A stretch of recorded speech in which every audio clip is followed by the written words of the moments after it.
Okay, so today we're going deep into the world of Bob Camblin, Oh, yeah, and you have provided a really interesting mix of material for this one. I have. We've got some of his direct quotes. We have excerpts from books that both feature his art and discuss his biography, Right. and a YouTube transcript where they discuss a particular piece Uh-huh. and a book review. Wow. So our mission today is to kind of pull out some of Camblin's central ideas, Yeah. see if we can trace how his thinking about art evolved, Yes. and really just uncover the key insights from all these different sources. Exactly. And, just from this initial glance at the material, Yeah, Bob Camblin already seems like such an intriguing figure. I agree. Not only was he an artist, but he's also a teacher. Right. He went to Italy on a Fulbright scholarship. Mm-hmm. And later on, he actually chose to live a more nomadic life. Yeah, interesting. And just the fact that his art is highly sought after. Yeah, And his style is often described as iconoclastic. It tells you right away that you're dealing with somebody who really forged their own path. exactly. Right. Yeah, he didn't follow the well-trodden path. Not at all. Now, two books seem particularly important for understanding his work, Zen and the Art of Enlightenment, Yes. and Bob Camblin, Incomplete Works, Volume 1. I love that title. I know. What were they thinking? Incomplete. Yeah. So, you flagged some key themes that you wanted to dig into today. I did. We want to look at how Camblin viewed the nature and purpose of art. Uh-huh. This really interesting concept of emptiness as it relates to creativity. Yes. The role of paradox and hidden meanings in his work. Right. And his approach to really engaging the viewer. Uh-huh. And we'll also touch on the evolution of his art over time. Yes. And some of his collaborations, which can often reveal a lot about an artist. Absolutely. So why don't we start with the nature of art? Okay. How did Camblin see art? What did he think it was all about? Well, right off the bat, what's really fascinating is that his understanding of art wasn't static. It shifted and changed over time. He initially embraced the idea of art for art's sake, which is kind of a classic perspective. Right, a very traditional view. But then he moved towards a more personal understanding. He started talking about art for life's sake, or art for my sake, or art for survival's sake. Wow, so it became very much integrated with his own experience of being in the world. Exactly. It suggests that for him, art wasn't just this detached aesthetic pursuit. Yeah. It was really intertwined with his own existence, almost like a fundamental need. It's like his art went from being an object to being a verb. I like that. And, speaking of ways of seeing art, Yeah. one of the sources mentions that he saw art as a series of questions disguised as images, I love that. which I think is such a brilliant way to reframe how we look at art. It is. It really is. It's not about the artist necessarily giving us answers, Right. but more about them asking questions and inviting us to contemplate. It's about starting a conversation. Yes. Exactly. And, along those lines, the writer Lawrence Durrell offers another perspective. Okay. He saw art as a compromise with what wounded us in daily life, fulfilling destiny through imagination. Wow. That's a very powerful way to look at it. It is. It's like art becomes this way of processing Uh-huh. and perhaps even transcending our experiences Yes. through creative expression. Exactly. It almost has this therapeutic quality to it. Yes. And, it's interesting because Camblin seemed to have some really strong opinions about where the art world was headed. He did. He rejected what he called consumer art. Right. And he really longed for work that had unique intimacy and contemplation Uh-huh. rather than just shock value or a desire for recognition. Yes, he wanted people to really engage with the work on a deeper level. And that critique feels even more relevant today. Absolutely. In our world that's just so saturated with images. It's everywhere you look. And this actually ties in with some of the broader shifts that were happening in the art world during Camblin's time. Right. There was a move away from traditional representational standards and a rise of conceptual art. Yes.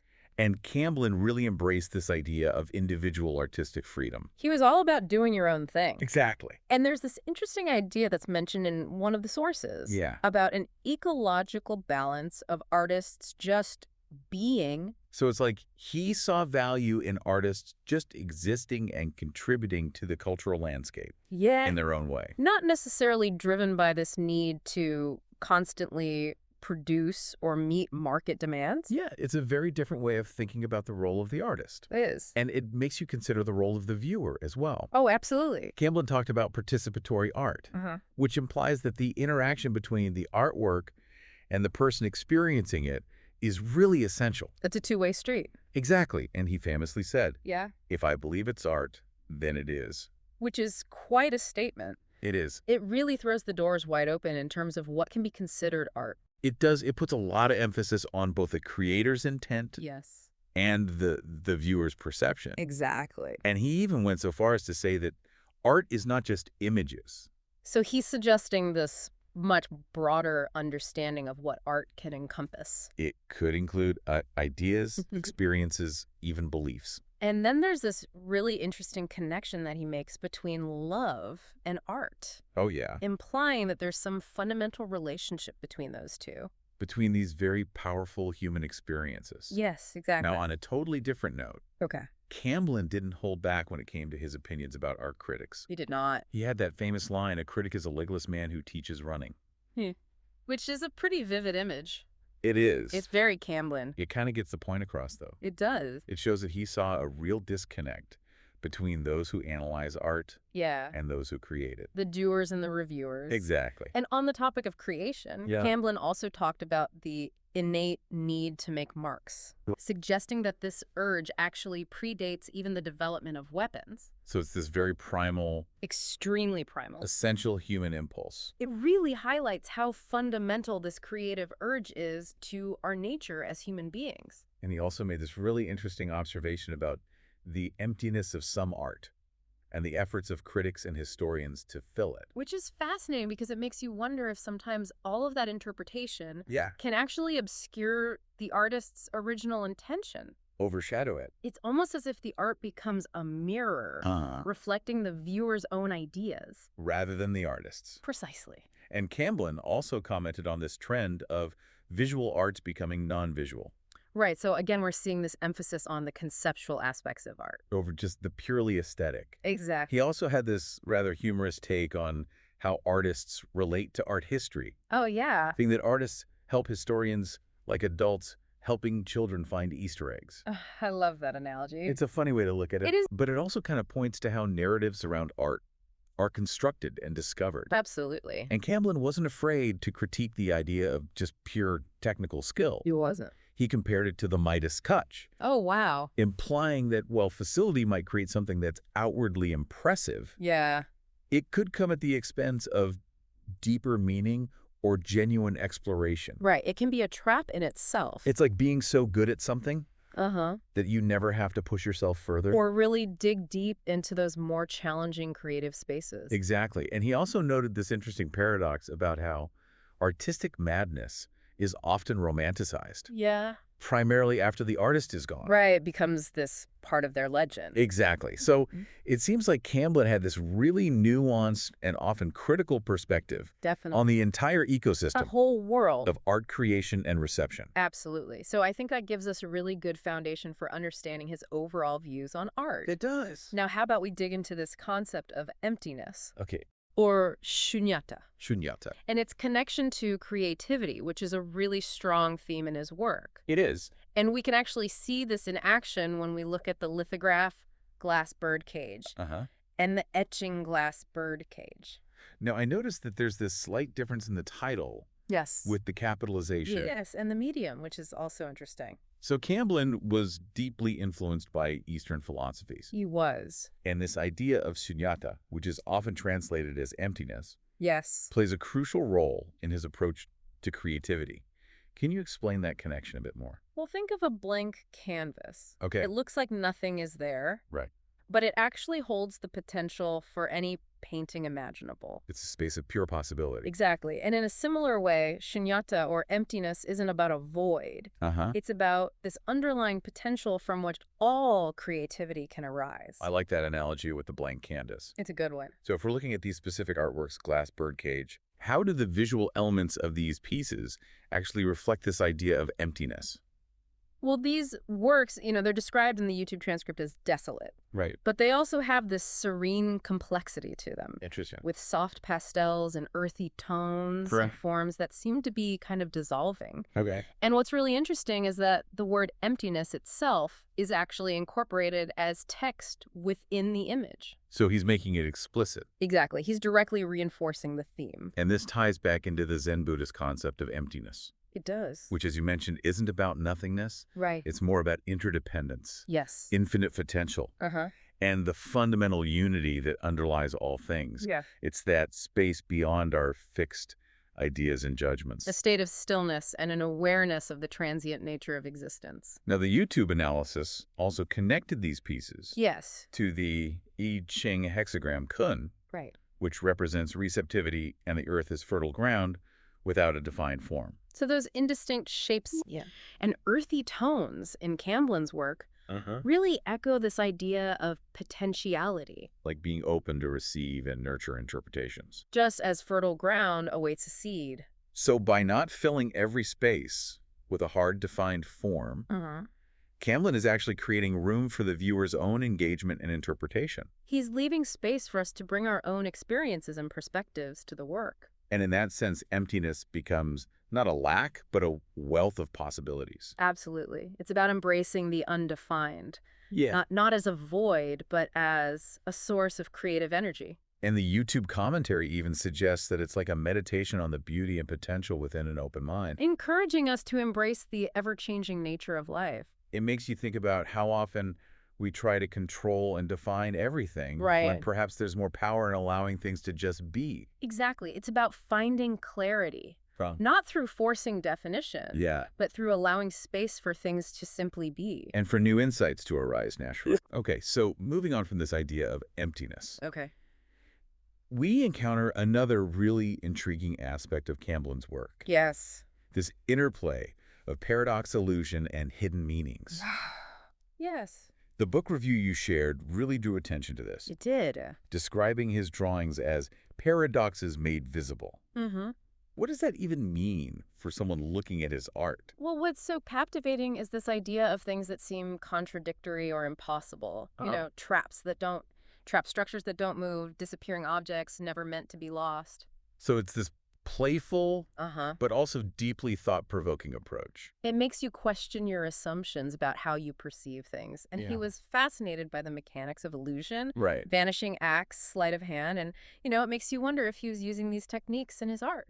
To explore the illusions we create in our own lives. Absolutely. Constantly questioning what we believe to be real. And then there's this recurring motif of traps in his work. Yes, the traps. Fear traps, time traps, ones that we create for ourselves or that the world imposes on us. These aren't just literal traps, are they? No, they become metaphors Yeah. for the limitations and constraints that we all experience. And the review points out that each trap seems to tell a story. It does. Whether it's about those who set the traps, those who escape We them, just don't ever even see them. and amidst all this potential for illusion and entrapment, there's this interesting recurring theme of stillness in some of his subjects. Yes. Almost like a quiet anchor amidst all the visual and conceptual trickery. It's a fascinating contrast. It is. Now, what really stands out is his later series of scarecrow drawings. The scarecrows. Yeah, and what's so interesting about them is that the descriptions he provided for these works often acted as deliberate disguises. Disguises. Almost like he was trying to conceal the drawing itself.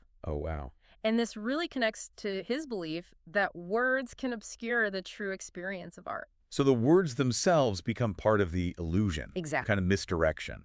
And this actually goes back to Tom Wolfe's The Painted Word, Right. which was a critique of how language can sometimes dominate our understanding of visual art.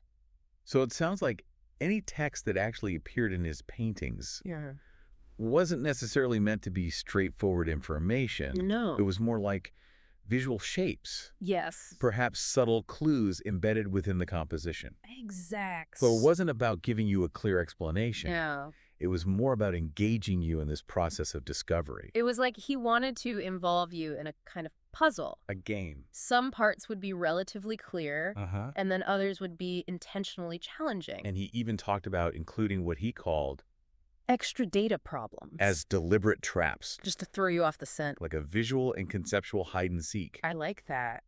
And the review mentions that he used these ambiguous windings and contradictory objects. Right. That somehow connect on an intuitive level. Even if they don't make logical sense at first glance.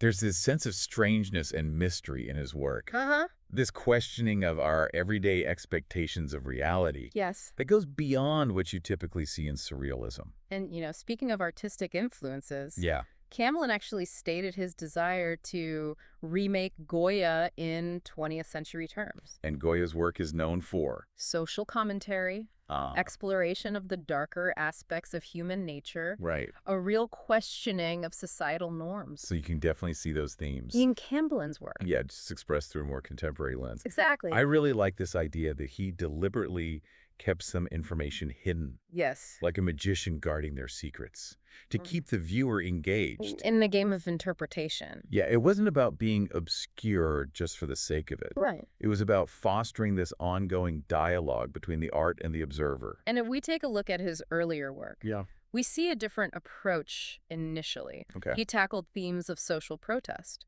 Using heavy outlines and flat colors. And then later on, this evolved into a fascinating blend of social realism and non-objectivity, Interesting. with this aim of depicting the subjective world of human symbols, drawing inspiration from artists like Cremoni and even ancient Etruscan figurines. It's fascinating to hear about these corrections that he built into some of his early masterpieces. Oh yeah, like the Descent from the Cross? He actually incorporated personal symbols right into the fabric of the work. He did. So from the beginning, there was this layering of meaning, this very personal connection to his creations. And then in the 1960s, he made this really deliberate effort to blend the poetic suggestions of Hugo van der Goes with the emotional intensity of Goya.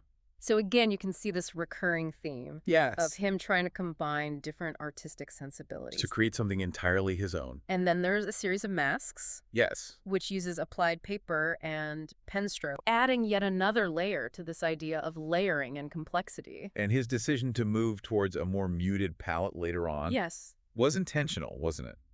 It was. He wanted to bring his paintings into harmony with his drawings. Exactly, suggesting this desire for a unified artistic language across different mediums. And then in the 1970s, we see this clear shift towards exploring more mystical themes. He was interested in evoking subjective states of mind in the viewer, and his drawings during this period become even more cryptic. More concealed. Yes, with these multiple layers of concealment. And there's this recurring imagery of puppets, scarecrows, skulls, glass reliquaries. All hinting at the life cycle and metamorphosis. And potentially referencing writers like Kazantzakis and Grass. So again, we see him grappling with these fundamental questions. About existence and transformation. Exactly. And then in the 1980s, the way he combined drawings and watercolors with these illusionistic deep surfaces. It becomes even more pronounced. It's almost as if he's suggesting there are hidden strategies at play. Operating beyond our immediate perception. So he's really requiring you to look past the obvious. Yes. To discover those delicate details and concealed meanings. And the fact that you could suddenly discover a hidden image in one of his works after years of looking at it really speaks to the depth and complexity he embedded in his art. It really emphasizes that his art rewards this sustained engagement. And a willingness to look beyond that initial impression. Which seems to be a core principle in his entire artistic philosophy. It's about cultivating a way of seeing that goes beyond just a cursory glance. Now let's talk about Camblin's artistic evolution in his collaborations. Okay. He started with abstract impressionism, which then led to this Muses Volantes style in the 1970s. Yes. Which was inspired by Dada and surrealism. And he used dots and dashes. To create these optical illusions. Almost like Escher or Dali. And what's really significant here is his embrace of collaboration. Yes, his collaboration. He worked with Earl Staley and Joe Tate in Houston under names like B&E Productions and The Holding Firm.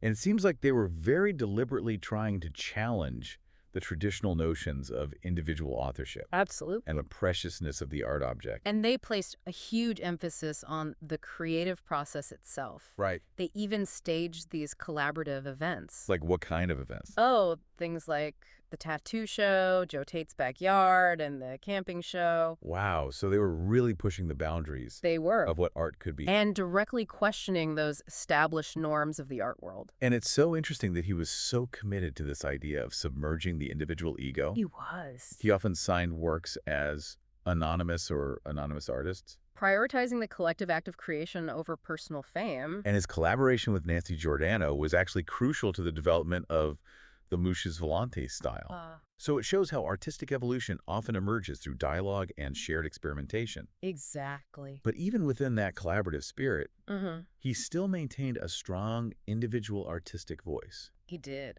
And we see this in his later works, like the Big Al series and his take on Descent from the Cross. Right.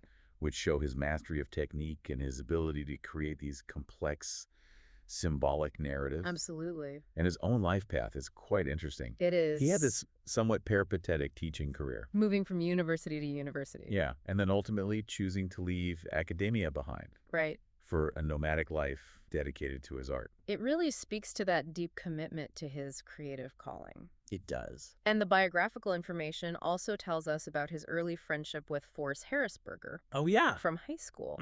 They shared this passion for drawing. Right. And Camblin was a voracious reader. So that intellectual curiosity clearly played a huge role. It did. In his artistic development. And then, of course, there's the influence of his time in Italy. Yes. The impact of experiencing the masterpieces in the Uffizi Gallery and the Catacombe dei Cappuccini.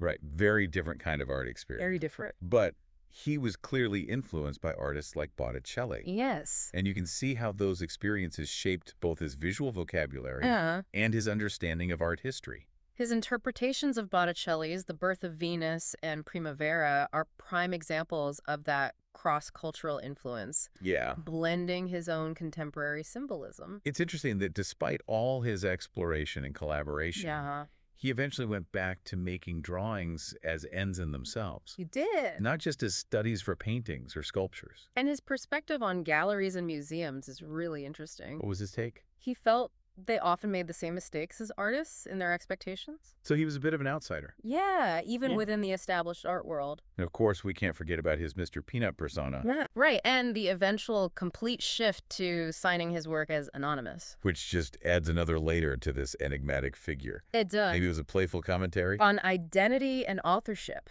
Yeah. Within the art world. And then his later years spent in Oregon and Louisiana. Right. Becoming increasingly disconnected from the Houston art scene. It all contributes to this image of an artist who followed his own vision. Yeah, outside the mainstream. Absolutely. So we've explored all these different facets of Bob Camblin. We have. His views on art, his exploration of emptiness, his use of paradox and illusion. And his artistic journey through collaboration and evolution. What would you say is the key takeaway? For me, the most striking aspect of Camblin's work is his unwavering commitment to questioning. Questioning everything. Everything, our assumptions about art, how we perceive the world, the nature of reality itself. He was a true iconoclast. He was. And his emphasis on looking deeper. Yes. On actively participating in the creation of meaning. His willingness to embrace paradox and ambiguity. These are all incredibly valuable lessons They are. for anyone engaged in creative endeavors. Or just trying to navigate life. Exactly. His artistic journey really encourages us to move beyond those surface-level observations. And to seek personal meaning in the often hidden layers of our experiences. I think that's a really important point. What is? This idea of actively participating in the creation of meaning. Oh, yes. It's not just about passively receiving information or experiencing art. Right. It's about engaging with it thoughtfully. Asking questions. Arriving at your own understanding. So whether you're working on a creative project, trying to understand a complex issue, or just observing the world around you. Camblin's approach encourages a deeper level of engagement. And a willingness to go beyond what's immediately apparent. Absolutely.